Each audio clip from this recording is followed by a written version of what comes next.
Hello বন্ধুরা, mafia এবং love story ভালোবাসার রোমান্টিক গল্প শুনতে ও পড়তে আমাদের স্টোরি অফিসিয়াল মায়ের আঁচল চ্যানেলটি সাবস্ক্রাইব করে বেল আইকনটি বাজিয়ে দিবেন। আমাদের চ্যানেলটি সাবস্ক্রাইব করে আমাদের পাশে থাকবেন। ভিডিওটি ভালো লাগলে সবাই একটা লাইক দিয়ে ভিডিওটি সবার মাঝে শেয়ার করে দিবেন। আশা করি গল্পটি সবারই ভালো লাগবে। শুনতে থাকুন, সঙ্গে রাখুন। সব এক এক করে উগরে দিচ্ছে বোনের কাছে। তিতিরের এহেম পাগলামি দেখে এক কোণে দাঁড়িয়ে মুচকি হাসছে তার প্রাণপ্রিয় স্বামী। মাঝে মাঝে চোখাচোখি হলেই চোখ টিপ দিচ্ছে শাকিল। তিতির তখন লজ্জায় লাল হয়ে ওঠে।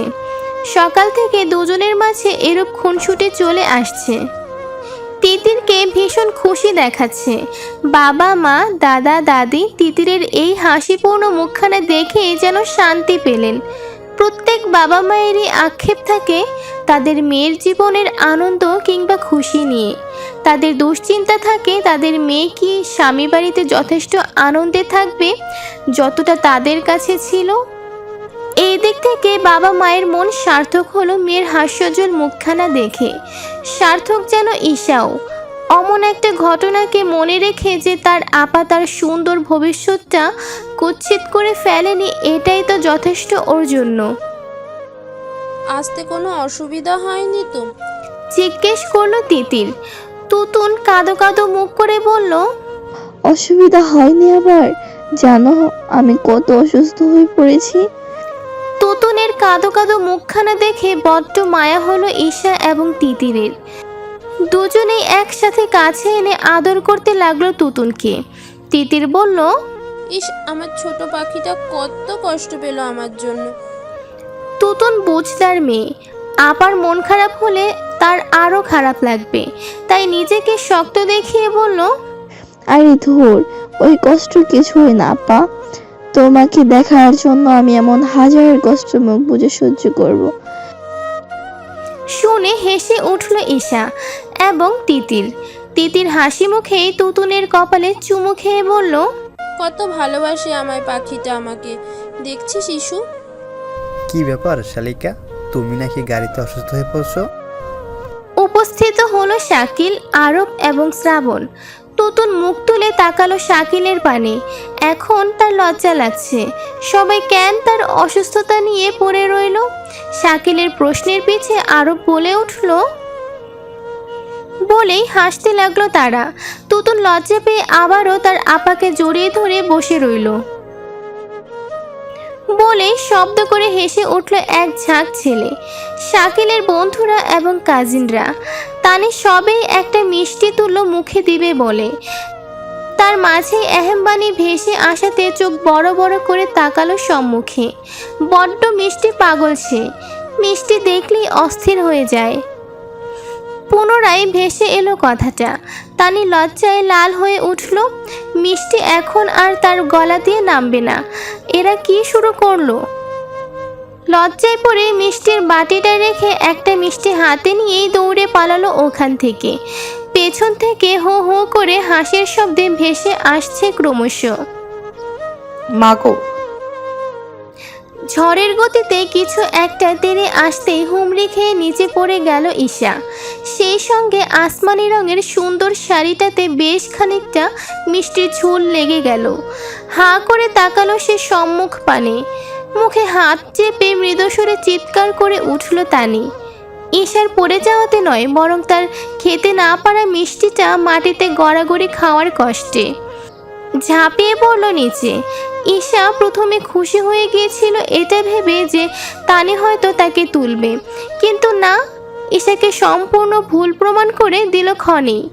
তানি মিষ্টিটা উঠিয়ে কাঁদো কাঁদো মুখ করে বলল, ভয়ে তানির আক্ষেপ করা দেখে এক হাত পানিতে ডুবে মরতে ইচ্ছা করলো ঈশার।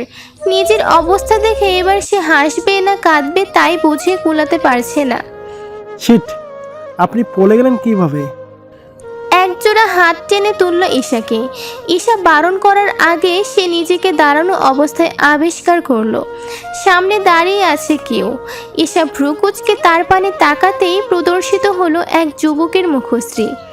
ঈশা ভ্রু কুচকে তাকাতে সে ভ্রু কপালে তুলে নিল, যেটা দেখে ঈশা স্বাভাবিকভাবেই তাকালো লোকটার পানে। এবার লোকটাও তাই।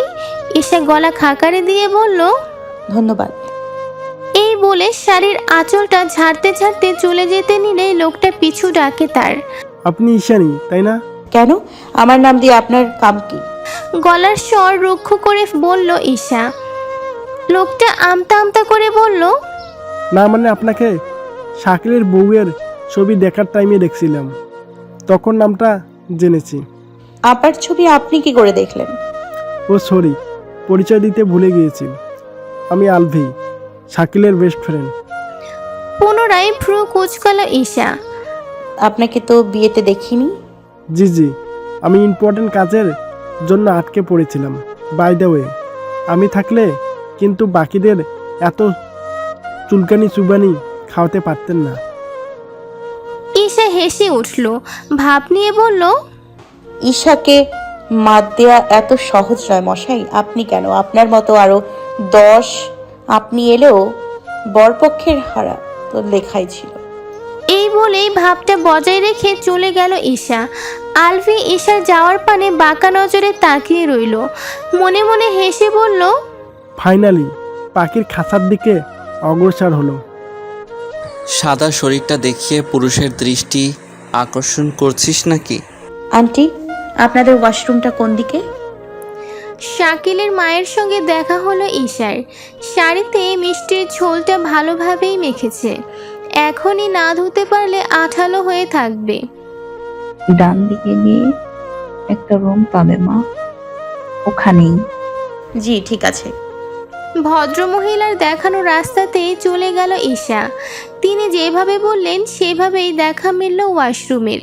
রুমটা ফাঁকাই আছে, ফ্রেশ হয়ে খানিকক্ষণ রেস্ট নেওয়া যাবে। এই শাড়ি পরে হাঁটাচলা করা মোটেও মুখের কথা নয়, ও ছাড়া এই কষ্ট আর কেউ বুঝবে না। তুতুন, ঈশা কোথায়? তোতন দাপিয়ে বেড়াচ্ছে সব দিকে। এখন শরীরটা ঝরঝরে লাগাতে ওকে আর পায় কে? ওর সমবয়সী মেয়েও মিলে গেল বেশ কয়েকজন, যার দরুন সারাক্ষণ খেলার মধ্যেই দিয়ে যাচ্ছে সে। মেজো আপা এখানেই ছিল ভাইয়া। শ্রাবণ আশেপাশে একবার নজর দিল, এখানে কোথাও নেই ঈশা। অনেকক্ষণ যাবৎ চোখের আড়াল হয়েছে সে। এখানে কোথাও নেই, একটু বাড়ির ভেতরে গিয়ে দেখবি। আমি এখন খেলছি ভাইয়া। বৌভাতের অনুষ্ঠান করা হয়েছে বাড়ির সামনে বিশাল জায়গা জুড়ে। সেই সুবাদে বাড়ির ভেতরে মহিলাগণ ব্যতীত আর কাউকে পাওয়া মুশকিল। এত মহিলাদের মাঝে এসে ঈশাকে খুঁজতে যাবে, ব্যাপারটা ভালো দেখায় না। আর কাউকে দেখছিও না যে জিজ্ঞেস করবে। শাকিল, দেখা মিলল শাকিলের। শ্রাবণের ডাক পেয়ে দাঁড়িয়ে পড়ল শাকিল, এগিয়ে এসে বলল, শ্রাবণ, কিছু লাগবে? একটু প্রবলেম ছিল। হ্যাঁ হ্যাঁ প্লিজ বলো, কি প্রবলেম? ঈশাকে কোথাও দেখছি না, হয়তো বাসার ভেতরে গিয়েছে। হতে পারে, আমি কাউকে দিয়ে ডাকিয়ে দিচ্ছি। না, তার দরকার নেই, আমি যাচ্ছি। যদি আমার যাওয়াতে কোনো প্রবলেম না থাকে। আরে কোনো প্রবলেম নেই, নিজের বাসায় ভাবো না প্লিজ। থ্যাঙ্কস।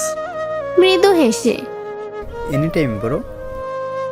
ওয়াশরুমের দরজাটা খুলতেই খট করে একটা শব্দ হলো। ঈশা শাড়ির আঁচল কাঁধে তুলে ঝুলে থাকা অংশটা হাতে পেঁচিয়ে বের হলো। একটু ধুতে গিয়ে অনেকটা ভিজে গিয়েছে, এখন না শুকিয়ে তো বের হওয়া সম্ভব নয়। ওয়াশরুম থেকে বেরিয়ে আশেপাশে তাকাতে তাকাতে কাঁধ থেকে শাড়ির আঁচলটা নামিয়ে নিল।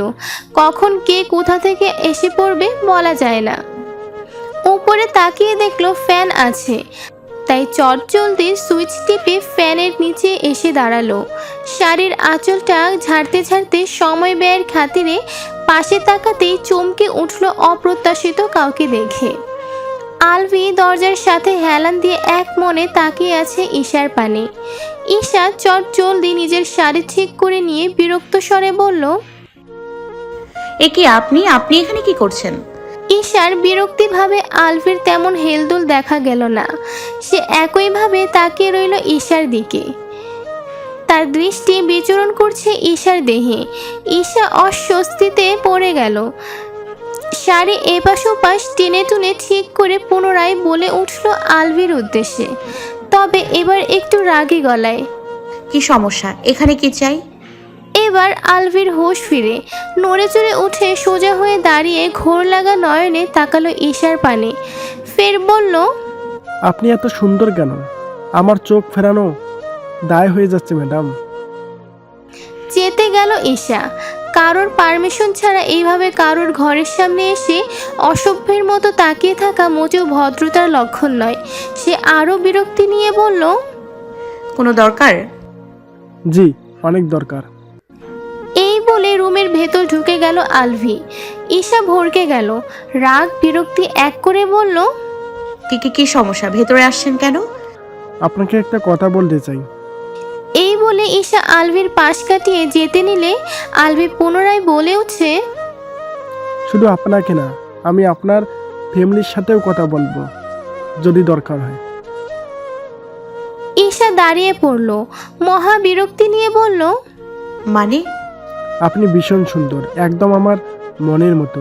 গায়ের রং থেকে শুরু করে পায়ের নখ অবধি কোনো কমতি নেই আপনার মাঝে। আমার হাতের ঘুষিও খুব সুন্দর, একটা খেলেই 3 দিনের বেড রেস্ট। দাঁতে দাঁত চেপে বলল ঈশা। আলভি হেসে উঠল। ঈশা নির্ঘাত মজা করছে।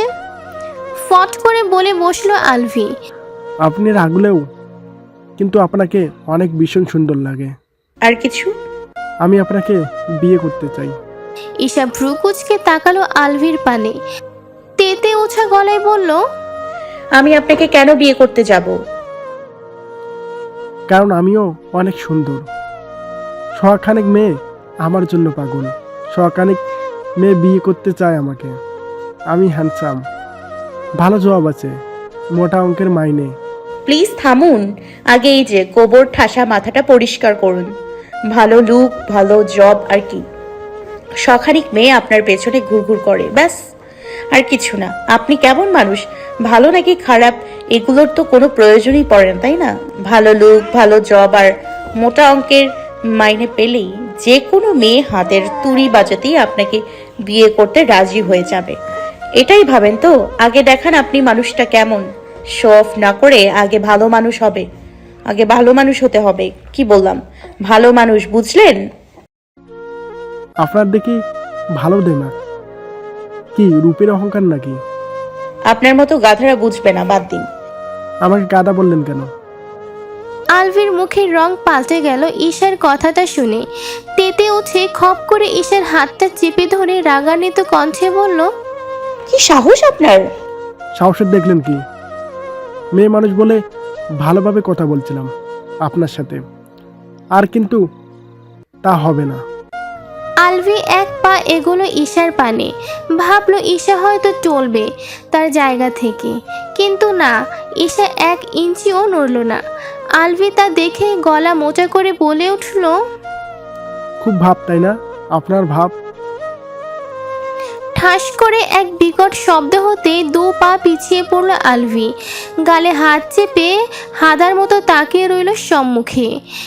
ঈশাও চকিত পাশ ফিরে তাকালো। চোখ মুখ শক্ত করে দাঁড়িয়ে আছে শ্রাবণ। ঈশা চোখ নামিয়ে নিয়ে আর চোখে তাকালো আলভির পানে। ওর কান থেকে ধোঁয়া বের হচ্ছে বলে মনে হলো ঈশার। হাসিটা যেন আরো দ্বিগুণ চেপে বসলো। শ্রাবণ লাল চোখ জোড়া নিয়েই তেড়ে গেল আলভির পানে।